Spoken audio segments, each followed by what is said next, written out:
Tapi mungkin dari figurnya itu sendiri, dari sejak dia mulai naik ke kursi kepemimpinan itu sepertinya jarang sekali mengeluarkan suatu komentar yang suportif atas stock market Indonesia gitu ya. Padahal sebagai seorang pemimpin negara harusnya bisa mengerti bahwa stock market itu adalah representatif paling depan dari ekonomi Indonesia. Bu Lisa, ini kan yang kemarin ramai jadi perbincangan pada hari Rabu, MSCI mempertahankan status Indonesia di emerging market. Apa yang membuat pasar sebegitu reaktif hingga IHSG kemarin ditutup anjlok hampir 4%? Iya, jadi secara sepintas mungkin kedengarannya masih oke ya bahwa Indonesia itu dipertahankan di emerging market. Tapi di balik itu ternyata pasar lebih fokus pada kalimat yang satunya lagi yang lebih penting, yaitu MSCI secara eksplisit menyebut adanya profound investability concerns yang terkait transparansi kepemilikan saham dan juga adanya coordinated trading behavior ya. Nah, jadi ini saya perhatikan kedua kalinya MSCI menggunakan kalimat yang agak keras seperti ini gitu ya. Bahkan secara terbuka menyebut kemungkinan adanya konsultasi penurunan status ke frontier market. Jadi ini menjadi semakin eksplisit diungkapkan seperti hitam di atas putih gitu saat ini ya. Yang tadinya cuma sebatas teoretikal aja atau teori spekulasi gitu. Jadi pasar itu kemarin tidak menjual karena status IM dipertahankan, tapi karena resiko risk premium Indonesia ini yang sebelumnya dianggap teoritis itu tadi semakin mulai kelihatan gitu, semakin menjadi resiko yang nyata dan memiliki juga tenggat waktu yang jelas. Begitu Mas Yan. Oke, berarti masih ada risiko yang nyata yang masih diperhatikan oleh para investor. Melihat reaksi kemarin, Bu Lisa, Anda melihatnya ini adalah respons jangka pendek atau ada potensi akan berlangsung lama, juga mempertimbangkan banyaknya sentimen-sentimen lain termasuk pelemahan rupiah? Jadi kalau mengenai MSCI ini kan memang ini adalah hal yang dipermasalahkan dari kemarin-kemarin ya, dari dulu-dulu, dari sejak MSCI itu mengajukan keberatan komplain atas kualitas pasar modal kita. Dan efeknya, impactnya ini juga sudah diterjemahkan ke market dengan asing banyak buang dan sudah berbulan-bulan juga kita jatuh gitu sampai even ke level terendah dalam 5 tahun ya. Jadi ini jelas ya mungkin bukan sentimen satu yang bisa dipecahkan dalam 1-2 hari ya, karena itu yang diminta adalah adanya pembuktian, adanya implementasi yang konsisten dari para regulator bursa sehingga bisa memberikan assurance kepada mereka bahwa kualitas dan kredibilitas pasar modal kita ini tetap sound ya. Nah, kalau boleh saya kasih usul mungkin ke regulator bursa, kalau misalkan dalam waktu sebulan ke depan nih ya dari hari ini gitu, bisa dibikin adanya suatu laporan before and after. Jadi waktu mengenai free float misalkan, ketentuan free float kan sekarang 15% minimum. Jadi sudah bisa diberikan laporan nih bahwa emiten-emiten yang kurang free floatnya sekarang sudah mulai bertambah. Nah, kemudian yang masuk ke dalam HSC list gitu, high stock concentration. Nah, ini juga sudah bisa diberikan laporan yang meyakinkan bahwa yang dimiliki oleh pihak terafiliasi dengan emiten, ini sahamnya sudah mulai disperse ke publik begitu. Nah, kalau dalam 1 bulan ke depan bisa kasih laporan bertahap seperti itu, I think ya MSCI juga cukup akan appreciate ya. Dan menurut saya apa yang dituntut oleh MSCI itu sangat amatlah wajar gitu. Jadi tidak cuma sekedar janji kebijakan belaka, melainkan juga ada bukti implementasi yang real.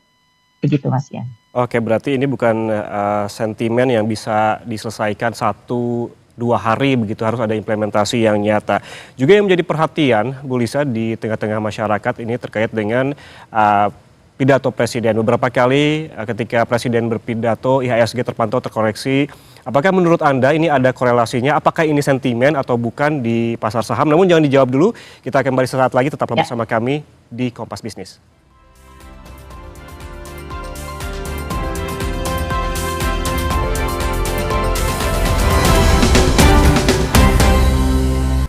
Saudara, kita lanjutkan perbincangan terkait dengan seberapa besar pengaruh rilis MSCI terhadap penurunan IHSG dan pelemahan rupiah bersama Lisa Camelia Suryanata, Head of Equity Research Qum Sekuritas.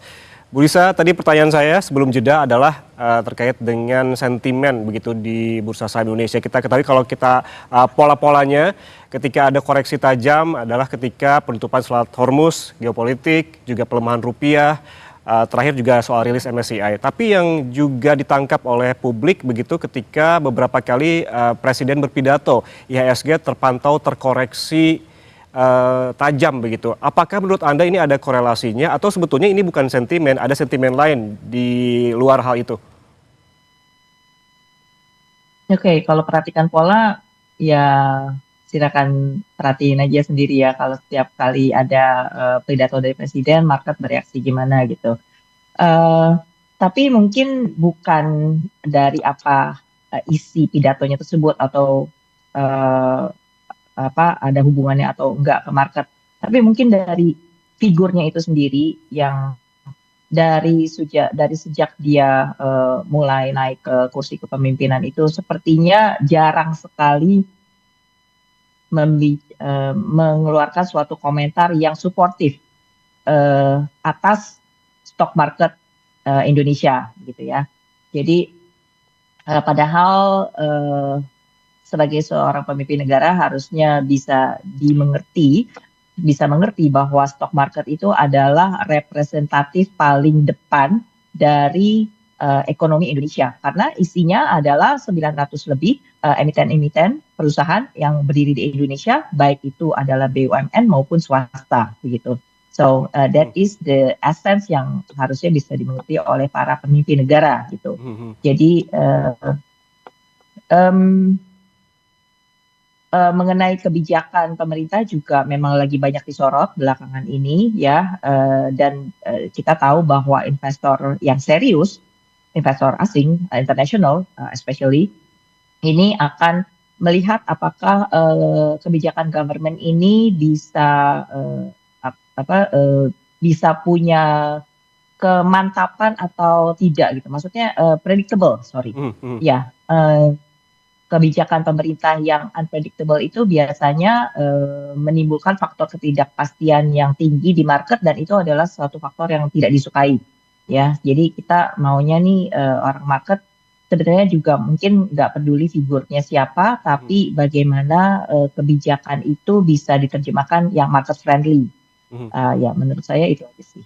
Oke, jadi menurut Anda, Bu Lisa, statement seperti apa dan juga kebijakan-kebijakan seperti apa yang tampaknya akan mendorong IHSG melaju melesat begitu? Oke, kebijakan seperti apa?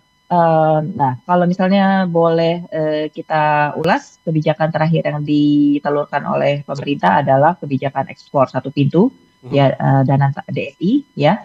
Nah, ini kalau setahu saya masih perlu banyak details atau kerangka yang lebih jelas untuk implementasinya, ya. Juga sudah mendengar masukan dari kiri kanan, di mana letak peran Danantara di dalam hal ini, dan juga resiko-resikonya juga sudah mulai dipertanyakan.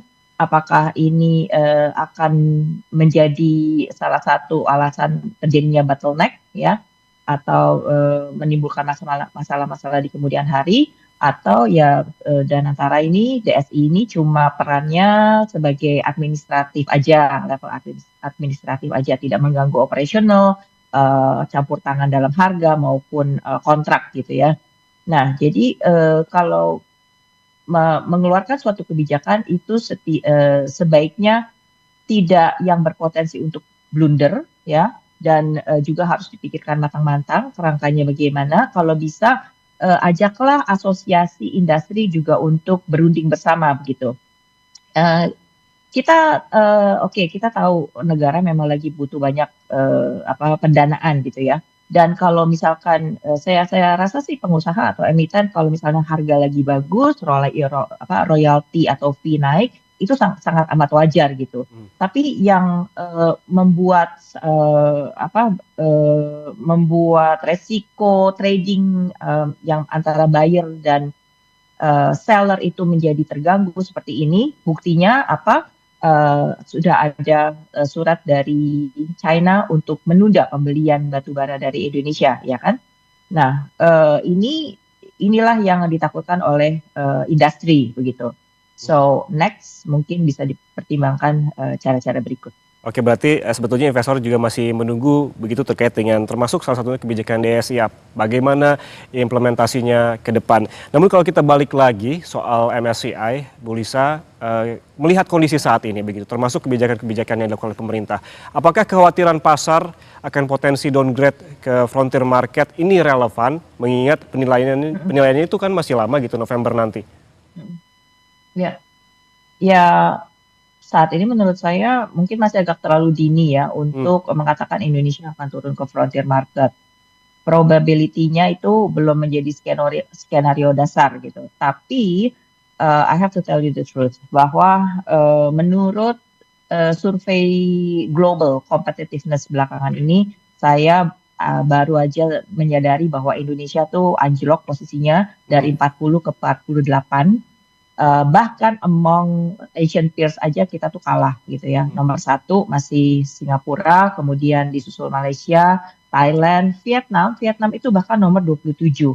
Dan kita tuh bahkan kesalip oleh Philippines yang berada di ranking 47. Kita turun ke 48 ya. Nah, artinya apa? Market size aja nggak cukup.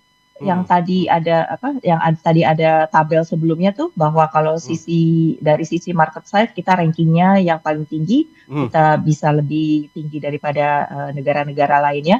Ya, itu showing market size aja nggak cukup. Buktinya apa? Bagaimana bisa Vietnam yang skala ekonominya lebih kecil dari kita itu levelnya 21 tingkat lebih atas daripada kita gitu ya. Ya kalau Malaysia udah jangan ditanya, udah 33 steps above us gitu.